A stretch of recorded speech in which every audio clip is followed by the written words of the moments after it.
रामाधार सोनी सरस्वती शिशु मंदिर झलप से आज आपको गणित विषय कक्षा षष्ठम अध्याय 2 पूर्ण संख्या एवं पूर्ण संख्या पर संक्रियाएं, इस पाठ को हम पढ़ेंगे। सभी भैया बहन ध्यान पूर्वक अवलोकन करेंगे। पूर्ण संख्या, सबसे पहले परिचय ज्ञात करते हैं। पूर्ण संख्या क्या है? पूर्ण संख्या जिसे W से दर्शाते हैं और ये पूर्ण संख्या शून्य से प्रारंभ होती है। 0 1 2 3 4 5 इस तरह क्रमशः आगे बढ़ते जाएगा। ये पूर्ण संख्या है। संक्रियाएं, संक्रियाएं किसे कहते हैं? जोड़ना, घटाना, गुणा, भाग। इन संक्रियाओं को हम पूर्ण संख्या पर करेंगे। आइए प्रश्नावली 2.1 पुस्तक की ओर ले चलते हैं आप सभी को। 2.1 प्रश्नावली 2.1 पहला प्रश्न है, सबसे छोटी प्राकृत संख्या कौन सी है? तो इसका उत्तर है 1। दूसरा प्रश्न है, कौन सी पूर्ण संख्या प्राकृत संख्या नहीं है?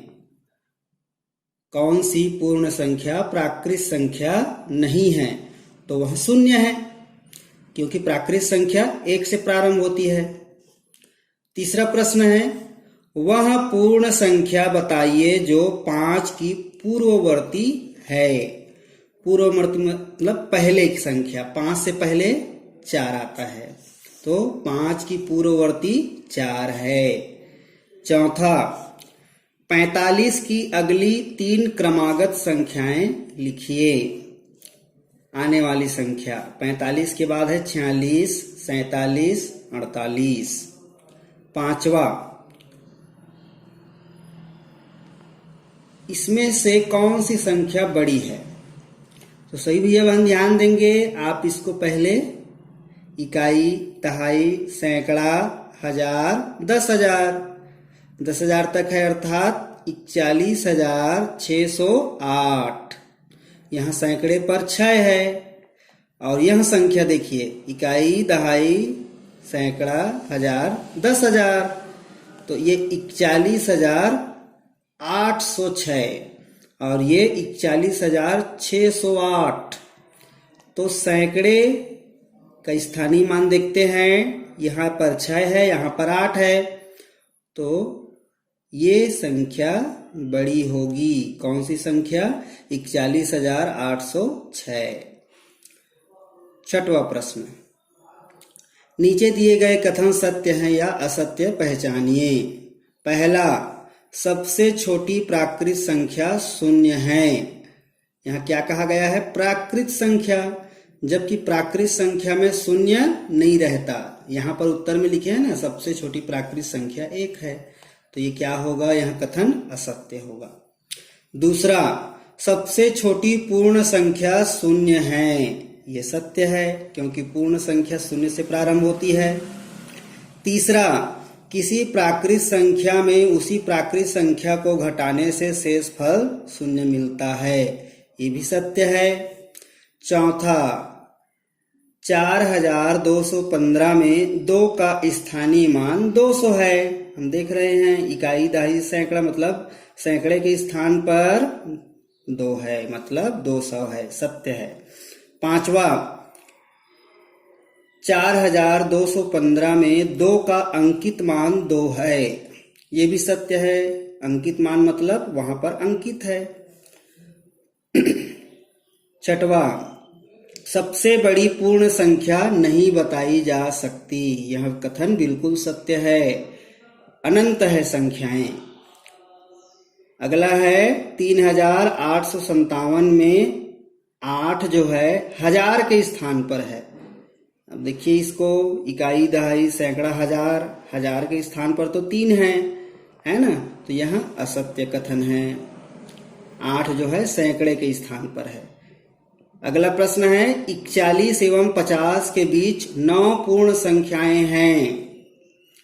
तो इसको गिन सकते हैं हम। 41 और 50 के बीच 9 पूर्ण संख्या है।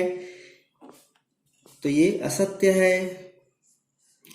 7वां, निम्नलिखित संख्याओं की पूर्ववर्ती संख्याएं लिखिए। पूर्ववर्ती मतलब पीछे की संख्या, पहले की संख्या। 25 के पहले क्या आता है? 24। यहां पर देखिए 79 के पहले 78, 520 के पहले 519, ये 519 है, और ये 1100 है, मतलब 1100। तो 100 में एक कम कर देंगे, 99 आ जाएगा। 1100 है, 100 में एक कम करेंगे तो मतलब पूर्ववर्ती मतलब एक घटाना है, दी गई संख्या में एक घटाना है। इस तरह से हम हल करेंगे। अगला प्रश्न देखिए इधर, 8वां, निम्नलिखित संख्याओं की परवर्ती संख्याएं लिखिए। परवर्ती मतलब आगे की संख्या, इसमें एक जोड़ा जाता है। 25 में एक आगे जोड़ेंगे तो 26 होगा, 520 का 521 होगा, 1100 का 1101 होगा, इस तरह से। 9वां प्रश्न, 6 अंकों की सबसे छोटी पूर्ण संख्या लिखिए। तो 6 अंकों की पूर्ण संख्या बोला गया है तो वो आएगा इकाई, दहाई, सैकड़ा, हजार, 10,000, लाख। 1 लाख। 10वां, 5 अंकों की सबसे बड़ी पूर्ण संख्याएं लिखिए। तो 5 अंकों में देखियो 9 को 5 बार लिखा गया है, 1 2 3 4 5, मतलब इकाई, दहाई, सैकड़ा, हजार, 10,000, 99,999। 11वां प्रश्न, 5 अंकों की सबसे बड़ी व 6 अंकों की सबसे छोटी पूर्ण संख्या लिख करके इसका अंतर मतलब होता है घटाना। अंतर मतलब घटाना। तो अभी मैंने आपको बताया इस तरह से आप लिखेंगे। ऊपर के प्रश्न को देख लिए, यहाँ छोटी पूर्ण संख्या लिखी हुई है 6 अंकों की। आपको इसमें क्या करना है? 6 अंकों की पूर्ण संख्या, देखिए इसी को ही बोला गया है। 11वें प्रश्न में यही है, 9वां प्रश्न में जो उत्तर है और 10वां में जो उत्तर है ना, उसी को आपस में घटाना है। 12वां, निम्नलिखित संख्याओं को बढ़ते क्रम में लिखिए। इसको हमको बढ़ते क्रम में लिखना है। पिछली कक्षा में पढ़ चुके हो आप। बढ़ते क्रम में लिखने के लिए सबसे छोटे अंकों को पहले लिखा जाता है। तो ये 18 छोटा है, उससे बड़ा 252, उससे बड़ा 421, इस तरह से क्रमशः आगे बढ़ते जाएंगे। बढ़ते क्रम। निम्नलिखित संख्याओं को घटते क्रम में लिखिए। तो घटते क्रम में लिखने की सबसे बड़ी संख्या को पहले लिखा जाएगा। तो इनमें से 617 सबसे बड़ी है, उसके बाद उससे छोटी 458, इस तरह घटते क्रम में लिखेंगे। 14, निम्नलिखित में कौन सी संख्या 7,05,006 है? तो 7 लाख यहाँ पर गिन के देखिए, लाख, 1 इकाई, दहाई, सैकड़ा, हजार, 10,000, लाख। इकाई, दहाई, सैकड़ा, हजार, 10,000, लाख। तो लाख में 7,000 है, लेकिन ये जो 5,000 बोला जा रहा है ये 50,000 है, तो ये नहीं हो सकता। इसको गिन के देखें तो यह इकाई, दहाई, सैकड़ा, हजार, 10,000, लाख। 7 लाख, ये हजार के स्थान पर 5,000 और अंतिम में 6, तो ये हमारा उत्तर मिल गया। 15वां प्रश्न को ध्यान से देखेंगे, इसको आप सही पढ़ लिए हैं। ये विस्तार किया गया है, इसका विस्तारित रूप है। मतलब 6 का गुणा 1000 से करेंगे तो कितना होगा? 6000, धन का चिन्ह है। 3 का गुणा 100 से करेंगे तो 300, 8 का गुणा 10 से करेंगे तो 80, 7 का गुणा 1 से करेंगे तो 7। अब इनको जोड़ेंगे 6000, 300 और 80 में 7 जोड़ देंगे, कितना हो जाएगा? 87। इसको लिखेंगे हम 6387, ये हमारा उत्तर होगा इसका। आप समझ गए होंगे, एकदम सरल है। 16 नंबर का प्रश्न देखिए, संख्या रेखा पर दर्शाइए नीचे दिए गए हल सही हैं। संख्या रेखा को हम अभी ब्लैक बोर्ड में समझेंगे। इस प्रश्न को आइए ब्लैक बोर्ड में देखते हैं। प्रश्न क्रमांक 16, संख्या रेखा पर दर्शाइए। मैंने एक एक प्रश्न लिया है, 4 प्रश्न है इसमें से। पहला प्रश्न को मैंने आपको समझाने का प्रयास की इसी तरह से, और बाकी प्रश्नों को हल करेंगे। तो पहला का ये वाला प्रश्न है, 4 धन 3 बराबर होता है 7। इसको संख्या रेखा में कैसे दर्शाएंगे? सबसे पहले संख्या रेखा इस तरह से हम खींच लेते हैं, और इसमें डिस्टेंस में छोटे छोटे जो ये लकीर दिख रहे हैं, ये 10 यहां से 1 0 से 1 के बीच में छोटे छोटे, जैसे स्केल में रहते हैं सेंटीमीटर में, ऐसे ही ये 10 लकीरें होती हैं। इनको हम कहां तक बनाएंगे? जैसे हमारी सुविधा अनुसार यहाँ बड़ी संख्या 7 तक है, तो 0 से 7 तक इस तरह बनाएंगे। अब इसके बाद देखिए 4 है और 3 है, इनको जोड़ा गया है, तो पहला अंक है हमारा 4, तो 0 से हम संख्या रेखा को यहाँ 4 तक ले जाएंगे तीर के निशान से। 0 से कहा 4 तक। उसमें अब 3 जोड़ना है, तो 4 में 3 जोड़ेंगे तो हमारा उत्तर, मतलब संख्या रेखा के साथ में हमारा तीर का निशान आएगा। एक बार और देखिए, 0 से 4, पहला अंक 4 है, उसके बाद उसमें 3 ऐड करना है, तो 4 में 3 ऐड करेंगे, 1 2 3, मतलब वो 7 में जाकर के ये जो तीर का निशान है रुकेगा। इस तरह हमको संख्या रेखा में दर्शाना है। दूसरा प्रश्न है घटाने का, 4 ऋण 3 बराबर 1। तो इसमें भी हम अंक को यहां तक बनाएंगे सुविधा अनुसार।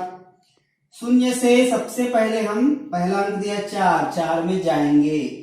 अब ये 4 में हमको घटाना कितना है? 3 घटाना है, मतलब वापस आना है।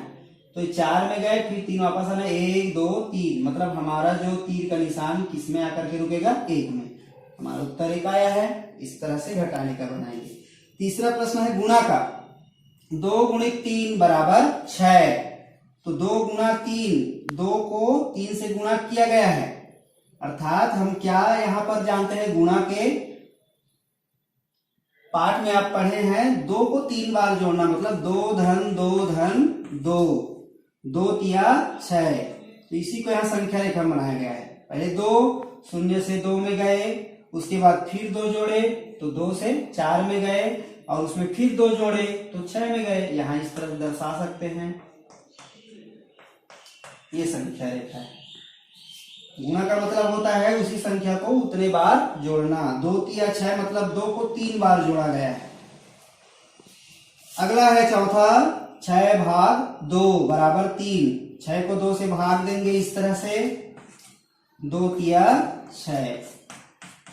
अब इसको हम कैसे, भाग का मतलब होता है घटाना, मतलब 6 में 2 को घटाया गया है। 6 में 2 को घटाएंगे कितना आएगा? 4। तो देखिए यहाँ 6 से वापस आना है हमको, 6 में 2 घटाए तो 4, फिर 4 में 2 घटाना है, ये 4 में 2 घटाए तो आ जाएगा 2, 2 में आ गया तीर का निशान। इस तरह से वापस आ गए, और फिर अंत में 2 में 2 घटाएंगे, कितना हो जाएगा? 0। तो इस तरह से हम रिटर्न वापस आएंगे भाग में। ये चित्र को आप लोग अपने अपने कॉपी में बनाएंगे, और जो शेष प्रश्न है उसको आप बना करके कॉपी पूर्ण करेंगे। नमस्कार।